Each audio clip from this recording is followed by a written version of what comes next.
Nakausap po mismo natin si General Torre at malamang po ay nagkaroon lang ng konting misunderstanding. Pero muli, the President appointed General Torre as the General Manager of MMDA. He took his office. He is now actively performing his job as the General Manager of MMDA. And for his optional retirement, he will receive full benefits and emoluments as a 4-star general. So, ibig sabihin po ba nito ay maililipat na o willing na siya na ilipat yung 4-star rank niya kay General Jose Melencio Nartates?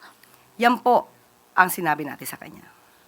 Pumayag naman, ma'am. Okay na sa kanya yon, accepted na niya. Accepted po niya yun. Dahil po tinanggap niya po ang posisyon na ito, alam niya naman po kung ano po ang maaaring mangyari at muli, ang mangyayari lamang po, siya po ay tatanggap ng benepisyo, full benefits, at lahat ng emoluments as a 4-star general.